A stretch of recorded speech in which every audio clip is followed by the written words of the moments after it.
साल के पहले सूरज ग्रहण का असर पूरे मुल्क में देखने को मिला। सुबह 9:15 से शुरू हुआ ये ग्रहण का असर दोपहर तकरीबन 2 बजे तक देखा गया। इस मौके पर जहां मंदिरों के कपाट को बंद रखा गया, वहीं कई शहरों की मस्जिदों में खास नमाज अदा की गई। इस मौके पर उलमा का कहना है कि सूरज या चांद का ग्रहण खुदा के होने का एहसास दिलाता है, तो दीगर मज़ाहिब के लोगों ने भी अलग अलग अंदाज में अपनी मजहबी रवायतों पर अमल किया। ये आज जो नमाज अदा की गई है 2 रकात नमाज है।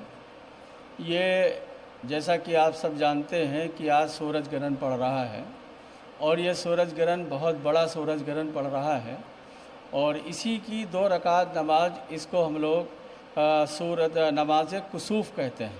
एक चांद ग्रहण होता है, उसमें नमाज खुसूफ पढ़ी जाती है और ये सूरज ग्रहण है जिसमें नमाज कुसूफ पढ़ी जाती है। एक मर्तबा की बात है जब हमारे आखिरी नबी मोहम्मद अरबी सल्लल्लाहु अलैहि वसल्लम बहुत घबराए हुए आए और आने के बाद जल्दी से नमाज की नियत बांधी और बहुत लंबी नमाज पढ़ी और रुकू भी उसमें लंबा किया, सजदा भी लंबा किया।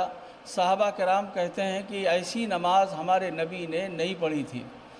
नमाज के बाद हम लोग मुतवज्जे हुए और हमने पूछा तो आप सल्लल्लाहु अलैहि वसल्लम ने फरमाया कि ये आज सूरज ग्रहण है और ये अल्लाह की निशानियों में से एक निशानी है।